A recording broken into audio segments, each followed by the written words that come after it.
আসসালামু আলাইকুম। আজকে একটু সুপ্ত এবং সক্রিয় যোজনী কী তা জানবো এবং সুপ্ত যোজনী কীভাবে বের করা হয় সেটা দেখব। তো সুপ্ত এবং সক্রিয় যোজনী আমি কিছু যৌগ লিখে নিই, তাহলে একটু ভালো হবে। যৌগগুলোর মধ্যে থেকে যেমন যৌগগুলো আমরা বের করতে পারি: carbon dioxide, carbon monoxide, sulphur dioxide, sulphur trioxide. এই যৌগগুলো একটু লিখে নিলাম, একটু সুবিধা হবে বলে। তো এই যৌগের ভিতর থেকে আমরা কি দেখব? মৌলগুলোর সুপ্ত যোজনী বের করব। অর্থাৎ এই সুপ্ত যোজনী মানে লুকায়িত, আমরা জানি না যে এই যৌগের মধ্যে থেকে মৌলগুলোর সুপ্ত যোজনী কত। কিন্তু সক্রিয় যোজনী কী? সক্রিয় যোজনী যদি আমরা জানি, সক্রিয় হচ্ছে যৌগে বিদ্যমান, যেটা সক্রিয় যোজনী। সক্রিয় যোজনীটা কি? যৌগে বিদ্যমান যোজনী। সিম্পলভাবে বলবো, যৌগে বিদ্যমান যোজনী। তো যৌগে বিদ্যমান যোজনীটা হচ্ছে কি? সক্রিয় যোজনী। তাহলে এই যে যৌগটা আমি নিলাম কার্বন ডাইঅক্সাইড, তার মানে এই কার্বন ডাইঅক্সাইডের ক্ষেত্রে কার্বনের যে যোজনী সেটা হচ্ছে 4। কার্বনের যোজনী কত? 4। তার মানে এই 4ই হচ্ছে কার্বনের সক্রিয় যোজনী। সক্রিয় যোজনী। কিন্তু আমরা জানি না যে এই ক্ষেত্রে এই কার্বন ডাইঅক্সাইডের মধ্যে তার সুপ্ত যোজনী কত। তো সুপ্ত যোজনীটা হচ্ছে কি? তাহলে সুপ্ত যোজনী আমরা বের করব। সুপ্ত যোজনীটা কি? সুপ্ত যোজনীটা হচ্ছে যে সক্রিয় যোজনী এবং সর্বোচ্চ যোজনীর যে পার্থক্য, তার মানে সর্বোচ্চ যোজনী মাইনাস সক্রিয় যোজনী। সক্রিয় যোজনী অর্থাৎ সর্বোচ্চ যোজনী থেকে সক্রিয় যোজনীটা যদি বাদ দেই, তাহলে আমরা কি পাবো? সুপ্ত যোজনী পাবো। তাহলে আমরা এখানে দেখতে পাচ্ছি যে এই কার্বন ডাইঅক্সাইডের মধ্যে যৌগে বিদ্যমান যোজনী কত? 4।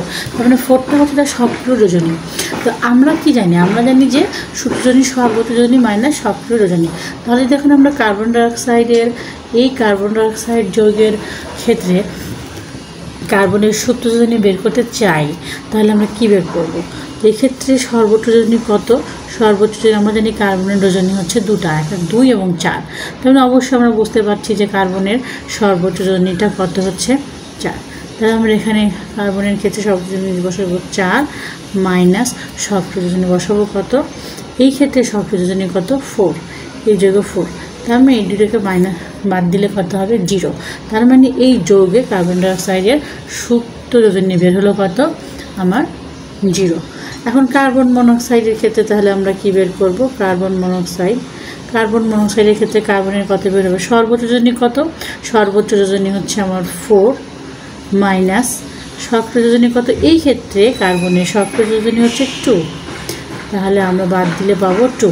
তার মানে এই ক্ষেত্রে কার্বনের সুপ্ত যোজনী কত? সুপ্ত যোজনী হচ্ছে 2। একইভাবে আমরা কি বের করব? সালফার ডাইঅক্সাইড যৌগে, এই সালফার ডাইঅক্সাইড যৌগে সালফারের সর্বোচ্চ যোজনী হচ্ছে 6। কারণ সালফারের যোজনী হচ্ছে 2, 4, 6। তার মানে সর্বোচ্চ যোজনী কত? 6। আমি কিন্তু বারবার লিখছি না, এই সূত্রতে আমরা ফেলছি। তো সালফারের সর্বোচ্চ যোজনী কত? 6 মাইনাস এই যৌগে সালফারের সক্রিয় যোজনী কত? সালফারের সক্রিয় যোজনী আমরা এই যৌগে বের করব কত? এই যৌগে সালফারের সক্রিয় যোজনী হচ্ছে 4। এই যৌগে সালফারের সক্রিয় যোজনী 4। তারপরে অক্সিজেনের যেহেতু 4, আচ্ছা, তাহলে বাদ দিলে হবে 2। সিমিলারলি সালফার ট্রাইঅক্সাইডের সর্বোচ্চ যোজনী কত? 6। এবং এই যৌগে বিদ্যমান সালফারের সক্রিয় যোজনী হচ্ছে 6।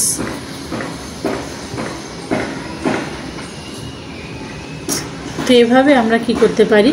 বিভিন্ন যৌগে বিদ্যমান মৌলের বিভিন্ন যৌগে আমরা মৌলের বিদ্যমান সুপ্ত যোজনীটা বের করতে পারি। তো এভাবেই আমরা সুপ্ত যোজনী এবং বের করি। এটা খুবই সহজ, বিভিন্ন MCQতে আসে। তো আল্লাহ হাফেজ।